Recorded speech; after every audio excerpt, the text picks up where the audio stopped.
So how can the Australia, because our democracy is set up that the people actually, if they vote correctly and right, we have power. We need to know how to use it properly. What does it look like? Okay, you got cost of living crisis. We have immigration issues around not just immigration, but maybe foreign investment, buying a lot of our property, pushing prices. So you've got a cost of living crisis. You've got control through government. Government seems to be getting bigger and bigger and bigger. Taxes, it was something I missed, but I didn't want to bore the audience with tax, but I'm sick of the tax I pay everywhere. Even just in this state, I get penalised for hiring people. I get a tax based on if I hire, once I spend 1.3 million a year in tax in wages, that this has got nothing to do with my profit.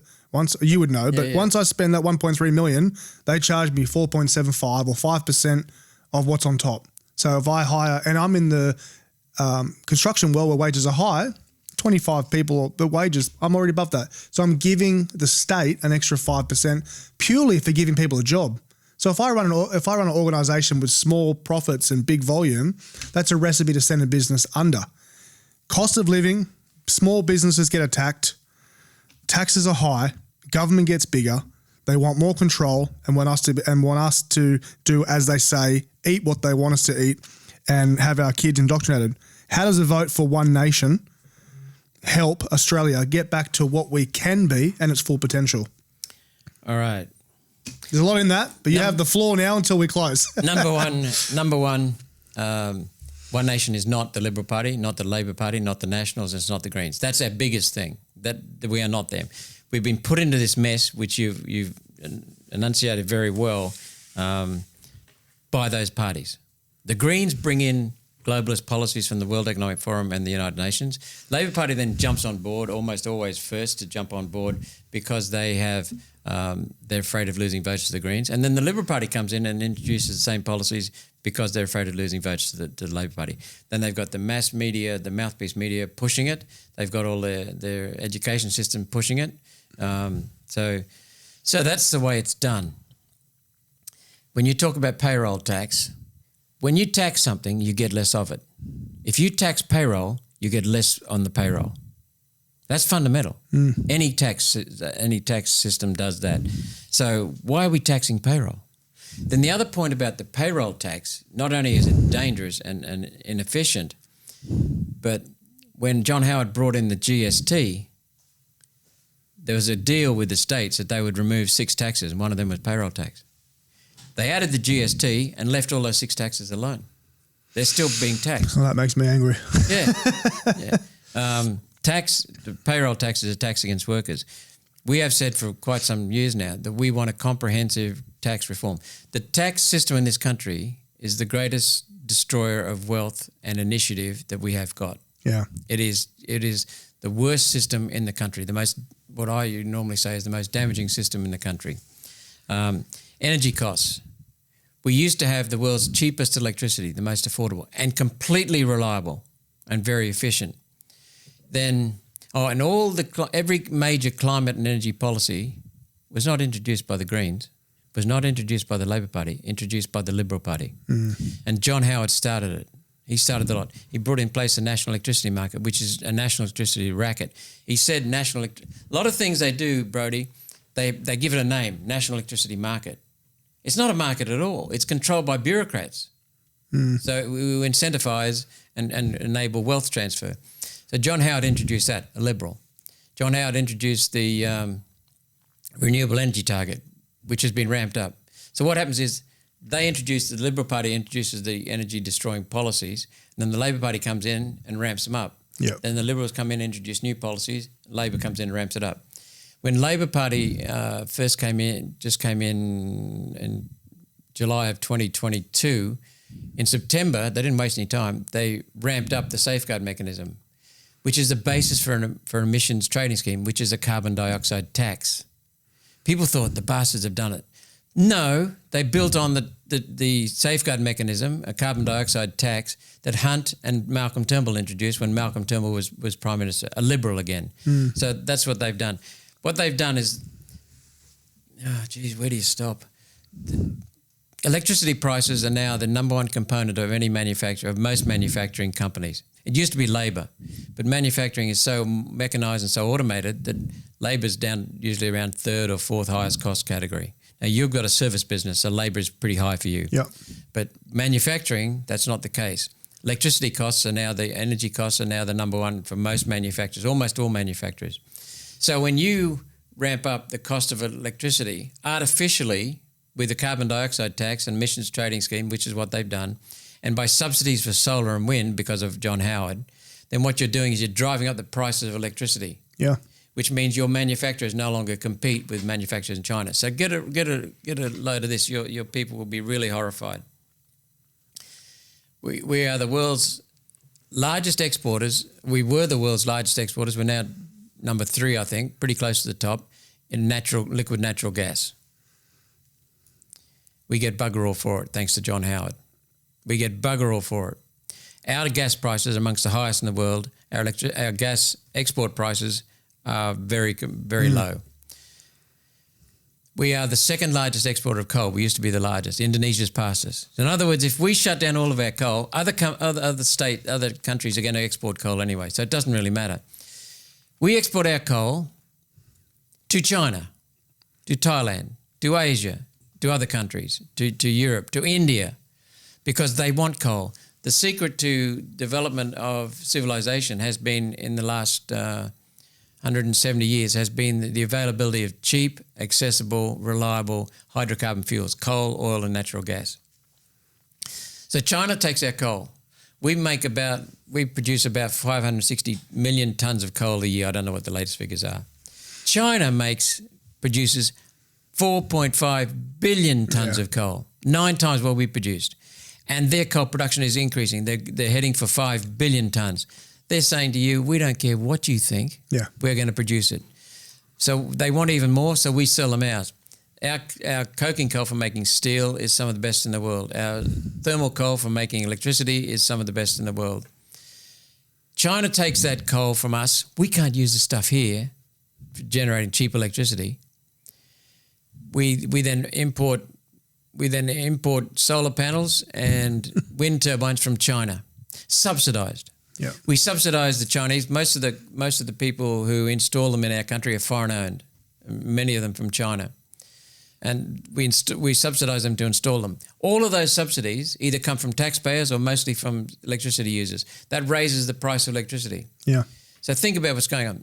We're now destroying our environment by installing these things, blanketing the whole of hundreds of square kilometres in black solar panels. We're slaughtering koalas. We're literally slaughtering koalas, chopping down trees, polluting creeks with runoff to install wind turbines. Coal-fired power station is very, very concentrated. It only uses about 40 hectares of ground. Solar panels are distributed across hundreds of square kilometres. In addition, the solar panels have got to be away from the major cities. So we could put a coal-fired plant close to the cities. And that minimises the transmission costs. The transmission costs used to be around about 49% of the cost of electricity. They're pretty high. Now what we're doing is scattering our solar wind and solar generators. Where not only that, but because they're very low energy efficiency, very low energy density, we've got to have more of them. So we've increased our transmission costs enormously. Solar panels don't work at night. Wind turbines generally don't work at night because the wind dies down. So what's going to happen? You need batteries. Batteries are not reliable. Or you use pumped hydro, which is highly inefficient. When you use a pumped hydro system, it means you're admitting your system is not efficient. We had the world's cheapest electricity because we had coal-fired power stations generating almost all of it. When you generate, it's hard to stop here. When you use solar and wind, the capacity, if you want 100 megawatts, okay, you're not going to have a station that small, but just for every 100 megawatts of a coal-fired power station, if you want 100 megawatts from a coal plant, you design it for building 100 megawatts. You will get that day in, day out, day out, reliable. Baseload power. And when you shut it down for maintenance, it's only about 2 or 3% of the time. So you get 95% plus availability. Solar and wind, the average capacity factor is about 23%. That means you need 4 times to get your 100 megawatts. You need to install 400 megawatts. Now can you see why the costs are so bloody high? Now, wind, it's down as low as 21%, the latest figures, which means you need 5 times as many. So the cost, that's not built into the plans. In fact, they don't have any plans. They're just saying build solar and wind. Then you look at peak hour. The demand for electricity goes up early in the morning when people are getting ready, showering and cooking breakfast, and then late in the evening when they come home and so on. So during peak hour, the availability of solar and wind is about 10%. So if you want that 100 megawatts of power, you've got to install about 1,000 megawatts capacity to get your 10%, 100 megawatts. That means you're going to increase your cost 10 times. Now, with a coal plant or a gas plant or a nuclear plant, the life of the plant is about 60 years. With solar and wind, it's about 15 to 20 years. So that means over the life of a coal plant or a nuclear plant, you're going to have to replace the solar and wind 4 times. So that increases the cost again. So we're now up to a multiple of 40 times. It's good business though if you make the panels and you make the wind. Yeah. And that's why Climate 200, which is pushing the Teals and pushing the Greens and pushing David Pocock, that's why their backers are investing in solar and wind, because that's what they're doing. So energy costs are driving up the cost of living for Australia. When you hit energy costs, because it cascades right through the economy, you're dramatically decreasing your standard of living in this country. Yeah. We used to have it affects everything. The restaurant you eat at, everything. So then the other component of cost of living is housing. Yep. Housing costs are so damn high in this country. The multiples for how many years it takes to get a typical person to get enough for a deposit on a house is out of control in Australia now. We're the worst in the world for housing prices. We're the worst in the world. Been artificially increased because our immigration is so damn high. We have got people here. John Howard, there's that name again, was the one who doubled immigration rates when he was in power. Prime Minister since then have increased it. They've gone from about 80,000 per year under John Howard to 150, 160 under John Howard. He's the first one who did it. Then they went up to around about 230, 250,000 per year net migration. Now under Albanese, there are over 500,000 net migrants. We've got 737,000 coming in. Now, Albanese came out and said after the first year, and we belled him, he said, okay, we'll make sure next year is lower. This year, the rate of immigration is even higher. So what we're looking at is 2 million people coming into this country, and they all need houses. Now, since when? Since he took over. Wow. 22, 23 financial year, now the 23, 24 financial year. We're looking at 2 million people. We're looking at we had about 1.9 million people on resident visas, basically needing a house, not Australian citizens in this country. We've now got 2.9 million. That's more than 10% of our country's population. So they're driving up the price of housing. Incredible. We've also got, our country is set up so that we have most of the services you need some services from government. Most of them are designed in the Constitution to come from the states. What's happened is the federal government has taken over many of them. So now we've got a state education department and a federal education department, which destroys accountability because they just point to each other and say they're at fault. What it used to be under competitive federalism is each state competes to have the better system. And if you didn't like Queensland's education system, but you like New South Wales, you move down to New South Wales. You move your investment to New South Wales. So we had that natural marketplace in governance. That's been smashed. We have got 4,000 people in the federal education department. Not one school do they manage. So they do have some impact on universities. But what happens with the federal education system is that they're a central body. So if you want to get a national curriculum in from the World Economic Forum, from the United Nations, you put it in place in federal and the federal disseminate it. So that's what's happening through the globalisation. We centralise a lot in Canberra. It's corrupted by the globalists and buggered up by our own bureaucrats and politicians, and no one knows what the hell's going on. So we've got duplication of costs, which is costing us hundreds of billions of dollars a year. Which is why we're never going to get a tax reform, because they can't afford to lower taxes because they keep spending more and more and more, and everything they do seems to cost more and more and more, and none of it's efficient. Right. And vicious cycle. Right. So this is what's happening under both Labor and Liberal. Yeah. The Greens are pushing it under both Labor and Liberal. The worst possible situation could be an Albanese minority government because he would have to do whatever the Greens tell him to do. Yeah. They are the worst, most inhuman policies in this country. This is important for voters now because you've actually, judging by your next meeting, you got a few minutes. I'm your PA for a second. You told me you had to leave by a certain time. This is important for voters. An Albanese minority government would mean they're reliant on Greens. At the moment, people don't understand this, but at the moment, I'll explain it. Yep. We are governed by the Greens and Albanese and David Pocock. Yep. And some of the crossbench senators. Because what happens is the Greens, until Lydia Thorpe reneged and until Fatima Payman reneged, but they still mostly vote with the Labor Party anyway and the Greens. Yep. The Labor Party plus the Greens tied the Senate. Yep. So they couldn't get anything through. Yep. So what's been happening is your money, the taxpayers' money, has been going to bribing David Pocock, Fatima Payman, Tammy Tyrrell, David Van. These are all independents now. They left the Liberal Party, they left the Labor Party, they left the Greens Party, Lydia Thorpe. So Albanese comes out and dangles a carrot of millions of dollars money in front of them, and it all helps them pass whatever they want through the Senate. So that's how they get their vote. They're using taxpayers' money to bribe these senators, and that's how they get their majority. So what will happen is it'll be even worse because the Greens will be in power in the lower house with Labor. That's their former coalition government with an Albanese minority government. So that's why we say put the Greens last and put the Labor Party second last. The only reason I say put the Labor Party second last below the Liberals is because although their policies are almost identical, and I mean that sincerely, have a look at them, in big immigration, energy prices, stealing of property rights, almost all of them are identical to Liberal and Labor. The small difference that we have is that no one in the Labor Party will cross the floor because they lose their position. In the Liberal Party, that still happens. A few people cross the floor on a few bills, but they still punish Jared Rennick. Yeah. They still punish some of their Conservative MPs who don't get pre-selected and they lose out. So the Liberal Party, that's why I put them third last. Yep. So then the way I recommend to vote is vote One Nation, of course, and then put the other minor parties ahead of them.